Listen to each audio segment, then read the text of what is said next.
విదేశాలలో చదవాలనేది మీ కోరిక, కానీ చాలా సందేహాలు. వీటన్నిటికీ ఫుల్ స్టాప్ పెట్టి మీ డ్రీమ్స్ ఫుల్ఫిల్ చేసుకోండి. Contact Videsh consults.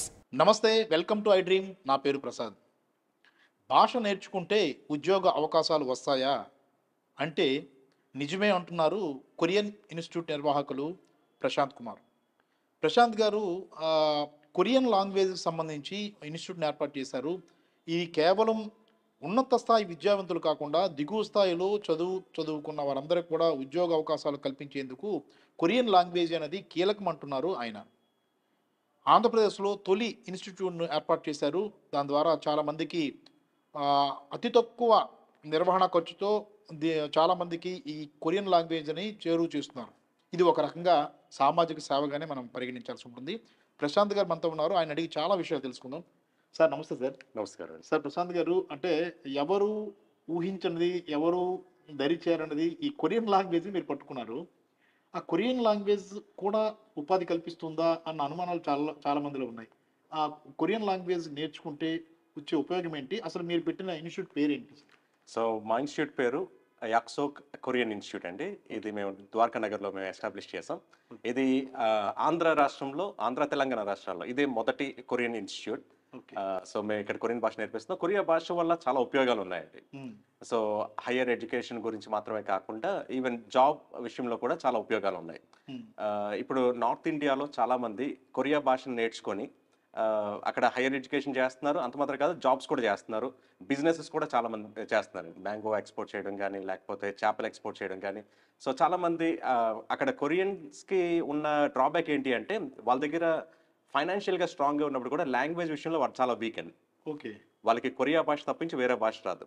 సో మనకున్న రిసోర్సెస్తో పాటు కొరియా భాషను కూడా కానీ మనం నేర్చుకోగలిగితే బిజినెస్ చేయొచ్చు, లేకపోతే అక్కడ జాబ్స్ చేయొచ్చు, లేకపోతే హైయర్ ఎడ్యుకేషన్ చేయొచ్చు. సో ఇలా చాలా ఉపయోగాలు ఉన్నాయండి. అంటే కొరియన్ భాష నేర్చుకోవడానికి తద్వారా మళ్ళీ మనం అక్కడ ఉద్యోగ అవకాశాలు పొందాలంటే కనీస విద్యార్హత ఎంత ఉండాలి ఎడ్యుకేషన్ సంబంధించి? ఇప్పుడు కొరియాలో స్కిల్డ్ అండ్ అన్స్కిల్డ్ ఉన్నాయండి. ఓకే. సో అన్స్కిల్డ్ అయితే మీరు లైక్ షాప్లో ఒకవేళ సేల్స్ బాయ్గా జాయిన్ అవ్వాలనుకోండి. సో దానికి ప్రత్యేకంగా వేరే స్కిల్ ఏం అవసరం లేదు. The only skill it is needed is you can be able to speak Korean language. మీరు కొరియా భాషలో మాట్లాడగలిగితే చాలు. అంతకు మించి దానికి ప్రత్యేకమైన స్కిల్ ఇంకేం అవసరం లేదు. ఇంకా అన్స్కిల్డ్ లేబరర్స్ కూడా చాలా చాలా జాబ్స్ ఉన్నాయండి. కన్స్ట్రక్షన్స్ చాలా ఎక్కువ జరుగుతున్నాయి ఎలక్ట్రికల్ విషయంలో. సో అన్స్కిల్డ్లో కూడా చాలా జాబ్స్ అవైలబిలిటీస్ ఉన్నాయండి. సో వీటికి కావాల్సింది ఓన్లీ లాంగ్వేజ్. అచ్చా, very good, very good. Sir ఇప్పుడు అంటే మీరు అన్నారు చాలా మంచి విషయం, కొరియాలో చాలా మంది కొరియన్స్ ఉన్నారు కదా. మన ఇండియన్స్లో లేదంటే మన రాష్ట్రాలకు సంబంధించిన ప్రజలు, అది ఎవరైతే యువకులు ఉన్నారో వారంతా కూడా కొరియన్ నేర్చుకొని, భాష నేర్చుకొని అక్కడికి వెళ్ళగలిగే పరిస్థితి ఉంటుందా? అక్కడ అన్ని అవకాశాలు ఉండే అవకాశం ఉందా అని? యాక్చువల్లీ కొరియాలోని పాపులేషన్ డిక్లైన్ అయిపోతుందండి. ఓకే. సో ప్రస్తుతం 5 కోట్ల జనాభా ఉన్నారు కొరియా దేశంలో. సౌత్ కొరియాలో నేను మాట్లాడుతుంది 5 కోట్ల జనాభా ఉన్నారు. ఇప్పుడు పాపులేషన్ -0.6% అండి. డిక్లైన్ అవుతూ ఉంది. సో కంపెనీస్ ఉన్నాయి, అక్కడ లేబర్ తక్కువ అండి, వర్క్ ఫోర్స్ తక్కువ. మనకి ఇండియాలో వర్క్ ఫోర్స్ చాలా ఎక్కువ ఉన్నారు, యూత్ చాలా ఎక్కువ ఉన్నారు. సో కొరియాలో వీక్నెస్ ఏంటి అంటే వాళ్ళకి ఇప్పుడు ఏజింగ్ పాపులేషన్, యూత్ లేదు. సో కంపెనీస్ ఎస్టాబ్లిష్ చేశారు, పిల్లలు లేక కంపెనీస్ క్లోజ్ చేస్తున్నారు. స్కూల్స్ ఎస్టాబ్లిష్ అయ్యాయి, కాలేజెస్ ఎస్టాబ్లిష్ అయ్యాయి, పిల్లలు లేక కాలేజెస్ క్లోజ్ చేయవలసి వస్తుంది. ఓకే. సో ఈవెన్ నేను రీసెంట్లీ లాస్ట్ అక్టోబర్లో కొరియా వెళ్ళినప్పుడు చుంచున్ అనే సిటీ మేయర్ గారితో మాట్లాడాను. సో ఆయన హీఈస్ టెల్లింగ్, ఇఫ్ మీరు ఒకవేళ ఇండియన్స్ని ఇక్కడ సిటిజన్స్ అవడానికి మీరు పంపించగలిగితే చాలా విల్ బి థ్యాంక్ఫుల్ అని ఆయన చెప్తున్నారు. సో చుంచున్ సిటీలో ప్రస్తుతం 3 లక్షల జనాభా అండి. సో ఆయన టార్గెట్ 2040 కల్లా చుంచున్ సిటీలో 30 లక్షలు జనాభా చేయాలనేది ఆయన ఉద్దేశం. సో ఇప్పుడు మీకు నేపాల్, ఫిలిప్పీన్స్, ఇలాంటి వియట్నాం ఇలాంటి దేశాల నుంచి చాలా మంది యూత్ని తీసుకొని అక్కడ జాబ్ చేయించుకుంటారు. సో ఇప్పుడు మీరు చూస్తే నేపాల్ గవర్నమెంట్కి కొరియన్ గవర్నమెంట్కి ఒక MOU ఉంది. So every year some thousands of నేపాలీస్ని వాళ్ళు కొరియాలో అన్స్కిల్డ్ లేబరర్స్గా తీసుకుంటున్నారు. సో వాళ్ళకి కావాల్సిన ఓన్లీ రిక్వైర్మెంట్ ఏంటి అంటే కొరియా భాష మాత్రం రావాలి. సార్ ఇప్పుడు అంటే సరే మనం కొరియా లాంగ్వేజ్ నేర్చుకుంటాం, మీ ద్వారా చాలా మంది నేర్పించే ప్రక్రియ, ఒక శిక్షణ అనేది మొదలు పెట్టారు. ఒకవేళ ఆ భాష నేర్చుకున్న తర్వాత అన్‌స్కిల్డ్ ప్రధానంగా అనుకుందాం మనం. అన్‌స్కిల్డ్ లేబర్స్‌కి ఎంతవరకు జీతాలు ఎలా ఉంటాయి సార్? సో అక్కడ వీక్లీ వేజెస్ లేదంటే డైలీ వేజెస్ అని చెప్పుకోవచ్చండి. Okay. So simple jobs like serving రెస్టారెంట్‌లో ఒక సర్వర్‌గా జాబ్ చేస్తే మినిమమ్ 10,000 అండి. ఓకే. పర్ డే నేను చెప్తున్నది. Per day. Per day. Oh! Per day minimum 10,000 సంపాదించొచ్చు. ఇండియన్ రూపీస్‌లో చూసుకుంటే. నేను ఇండియన్ రూపీస్‌లో చెప్తున్నాను. అవునవును. అది కొరియన్ భాషలో ఈషిప్మాన్ అని అంటారు. ఓకే. అది ఎగ్జాక్ట్‌గా చెప్పాలంటే ఒక 12,000 దగ్గరికి వస్తది. హ్మ్. ఒకవేళ కొంచెం తగ్గినా ఇంచుమించుగా ఒక 10,000 ఒక రోజుకి సంపాదించొచ్చండి. అంటే నెలలో వాళ్ళ ఆదాయం ఊహించలేనంతగా ఉంటుందేమో. చాలా ఎక్కువ ఉంటుందండి. రైట్. So right. ప్రతిరోజు గాని ఒకవేళ ఆళ్ళు గాని జాబ్ చేయగలిగితే మేబీ 3 లాక్స్ వరకు వాళ్ళు సంపాదించొచ్చు. అబ్బబ్బా! Very good sir. అంటే ఒకటి సార్, ఇప్పుడు మన ఆదాయం అనగానే చాలా మంది ఇండియా నుంచి ఎక్కువగా దుబాయ్ వెళ్తుంటారు. అబుదాబి ఇలాంటి ప్రాంతాలకు వెళ్తుంటారు. అవును. అక్కడ కూడా ఎక్కువ ఆదాయం వస్తుందనేది ఈ అన్‌స్కిల్డ్ కోసం మనం మాట్లాడుకుంటే చాలా మంది అక్కడికెళ్ళి ఉంటారు. అంటే దుబాయి, అబుదాబి లాంటి ఆహ్, దేశాలకు మనం ఇప్పుడు చెప్తున్న సౌత్ కొరియాకు తేడా ఏంటి? ఆహ్, ఈ సాలరీ వైస్ గాని కంపేర్ చేసుకుంటే అబుదాబి, దుబాయ్ కంటే కొరియాలో సాలరీ చాలా ఎక్కువండి. హ్మ్. సాలరీ చాలా ఎక్కువ వాళ్ళు సంపాదించొచ్చు. అండ్ అదర్ థింగ్ ఈజ్ ఇప్పుడు కొరియన్ మార్కెట్ లైక్ ఎక్కువ మంది జాబ్స్ చేసే వాళ్ళ గురించి ఎదురు చూస్తున్నారు. ఓకే. ఇప్పుడు ఆల్రెడీ మనకి దుబాయ్ అటువైపు చూస్తే చాలా మంది వెళ్తున్నారు. అవును. చాలా మంది డిమాండ్ ఆల్రెడీ ఉంది. పీపుల్ కూడా ఎక్కువే ఉన్నారు. అవును. ఇప్పుడు మీరు కొరియా ఇటువైపు గాని చూస్తే అంతమంది లేరు. అవును. వాళ్ళకి వర్క్ ఫోర్స్ కావాలి. వర్క్ ఫోర్స్ గురించి వేరే వేరే గవర్నమెంట్స్‌తో వాళ్ళు అగ్రీమెంట్స్ చేసుకొని తీసుకుంటున్నారు. సో మనం గాని రెడీ అవ్వగలిగితే, లాంగ్వేజ్ గాని మనం గాని నేర్చుకోగలిగితే, ఆ జాబ్ ఆపర్చునిటీస్ మన యూత్ తీసుకోగలుగుతారు. రైట్. అంటే సార్ ఇప్పుడు సేఫ్టీ ప్రకారం మనం చూసుకున్న సౌత్ కొరియాలో బానే ఉంటుందా సార్? కొరియా చాలా సేఫెస్ట్ కంట్రీ అండి. అచ్చా! Safest country. నార్త్ కొరియా అంటేనే భయమేస్తుంది. North Korea is dangerous country. But south Korea very safe country అండి. యెస్. యెస్. సార్ మన కొరియా అనగానే మనకి కియా కార్లవి మనకు గుర్తొస్తాయి. మన అవును. రాష్ట్రంలో కూడా కియా పరిశ్రమ ఏర్పాటు చేశారు.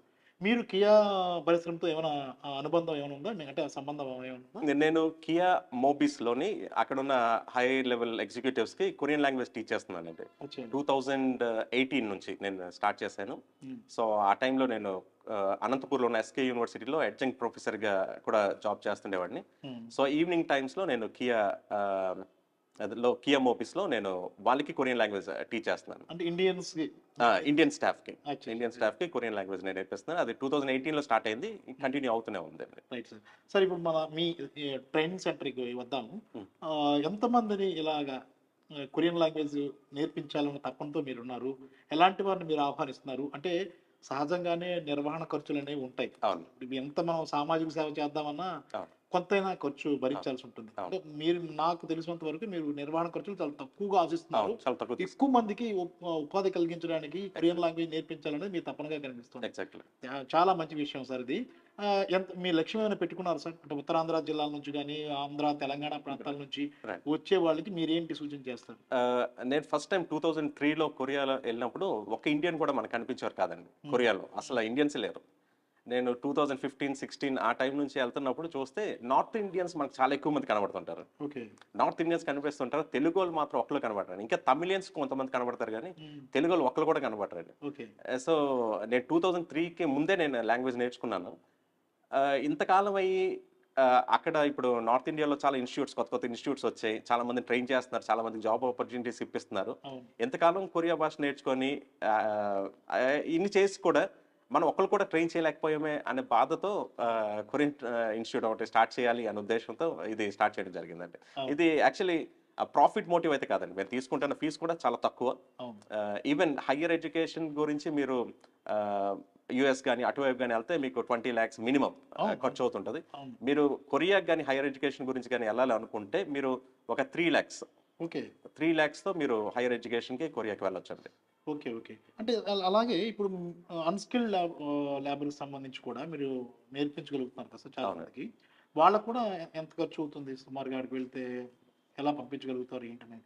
సో యాక్చువల్లీ జాబ్ గాని దొరికితే okay. Only flight charges, visa మేము ఎక్స్‌ట్రా ప్రత్యేకంగా చార్జ్ చేసింది ఏమీ లేదండి. ఓకే. ఓకే. సో లాంగ్వేజ్ నేర్పిస్తున్నాం. అక్కడికి గాని వెళ్ళగలిగితే సో ఇప్పుడు జనరల్‌గా మాకు ఇప్పుడు సంగుక్ యూనివర్సిటీ అనే ఒక యూనివర్సిటీతో ఎంఓయూ ఉందండి. ఓకే. సో ఎవరైనా సంగుక్ యూనివర్సిటీకి వెళ్ళాలనుకున్నా లేకపోతే వాళ్ళకి ఒక నామినల్ అమౌంట్ చిన్నది పే చేసి ఓకే. అక్కడికి వెళ్ళి పార్ట్ టైం జాబ్స్ వాళ్ళు చేసుకోవచ్చండి. అచ్చచ్చా! అంటే ఈ అన్‌స్కిల్డ్ లేబర్‌కి సంబంధించి కూడా మీరు వాళ్ళని పంపించేందుకు ఏమైనా ప్రయత్నాలు ఏమైనా ఉన్నాయా సార్? మనం ఆ అవకాశాలు ఏమైనా మనం కల్పించగలుగుతామా? మన యాక్చువల్గా ఇన్‌స్టిట్యూట్ ద్వారా? యాక్చువల్గా నేను కొరియా మేయర్ గారితో మాట్లాడాను. తర్వాత మన విశాఖపట్నం మేయర్గా మేడం గారితో కూడా మాట్లాడాం. ఓకే. సో యాక్చువల్లీ దానికి వీసా విషయం వాళ్ళు చెప్పింది ఏంటి అంటే, ఇది central government to central government deal చేయవలసింది, అచ్చచ్చా!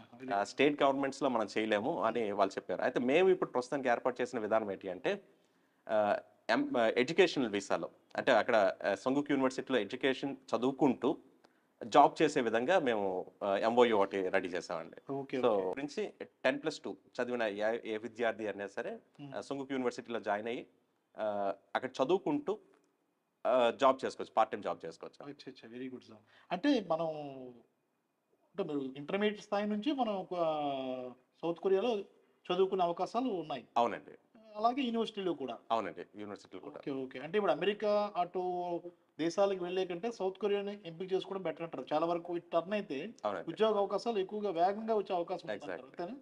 ఖచ్చితంగానండి. Right sir. కొరియాలో పాపులేషన్ తక్కువ ఉన్నారు, ఉద్యోగాలు ఎక్కువ ఉన్నాయండి. యెస్. సో మన ఇండియా నుంచి చాలా తక్కువ మంది వెళ్తున్నారు. అవును. సో ఎక్కువ మంది వెళ్ళాలని నా ఆశ అండి. Right sir. ఎంతమందిని ట్రైన్ అప్ చేయాలనే ప్లాన్ సార్? అంటే ఎలా ఎంతమందిని టార్గెట్ ఏమైనా పెట్టుకున్నారా?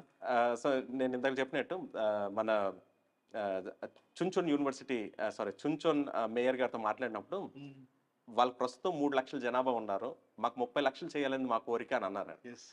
సో ఒకవేళ 30 లక్షలు లేకపోతే 27 లక్షలు మన దగ్గర నుంచి పంపించగలిగితే నాకు ఇంకా చాలా సంతోషం అండి.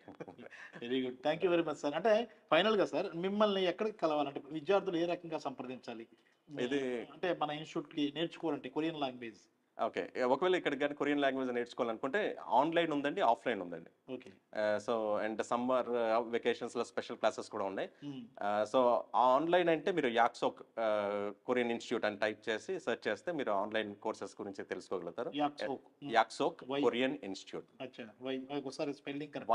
YAKSOK, okay. Yaksok Korean institute. So offline కానీ రావాలనుకుంటే ఇది Dwaraka Nagar HDFC bank opposite Isnar ప్లాజాలో 5th ఫ్లోర్లో ఉందండి institute. Very good. Very good sir. Thank you very much sir. Thank you. ఖచ్చితంగా మీరు చేసిన ఫలితం కనబడాలి. చాలా మందికి ఉద్యోగాలు రావాలని మేము కూడా కోరుకుంటున్నాం ఐ డ్రీమ్ తరపున. మీరు చేస్తున్న ప్రయత్నం అనేది సరికొత్త ప్రయత్నమే ఇది. చూశారు కదా, కొరియన్ లాంగ్వేజ్ అనేది నేర్చుకుంటే వందలాది ఉద్యోగాలు వచ్చే అవకాశం ఉంది. అక్కడ జనం కావాలి, ఆ జనం ఇండియా నుంచే వెళ్తే ఉద్యోగ అవకాశాలు ఎక్కువగా వస్తాయి అన్నది అక్కడ డిమాండ్ పెట్టి చెప్తున్నమాట. ప్రశాంత్ గారు అయితే ప్రత్యేకంగా కొరియన్ ఇన్స్టిట్యూట్ పెట్టారు. ఆంధ్ర, తెలంగాణ రాష్ట్రాలకు సంబంధించి తొలి ఇన్స్టిట్యూట్గా మనం చెప్పుకోవాలి. విశాఖపట్నంలో పెట్టారు, ద్వారకా నగర్లో. చాలామంది ఆయన సంప్రదించవచ్చు. అతి తక్కువ ఫీజుతో అంటే నిర్వహణ ఖర్చులుగా మాత్రమే తీసుకొని కొరియన్ లాంగ్వేజ్ ఏర్పాటు చేసుకోవడం ద్వారా అక్కడ చదువుకోవడానికి వెళ్ళొచ్చు, అలాగే అక్కడ ఉద్యోగాలు చేసుకోవచ్చు, గణనీయంగా జీతాలు కూడా తీసుకోవచ్చు. ఆ జీతాలు అలా ఇలా కాదు, లక్షల్లో ఉంటాయి. కాబట్టి కేవలం విదేశాలకు వెళ్ళాలనుకునే వారికి దక్షిణ కొరియా కూడా మంచి మార్గాన్ని, ఉపాధి అవకాశాలను చూపిస్తోంది. దానికి ముందుగా కొరియన్ లాంగ్వేజ్ నేర్చుకుంటే మీ అవకాశాలు అనేది మరింత సులభతరం అవుతాయి. ఇది ఇవాల్టి స్పెషల్ డిబేట్. కెమెరామెన్ మూర్తితో Prasad, I dream media, Visakhapatnam.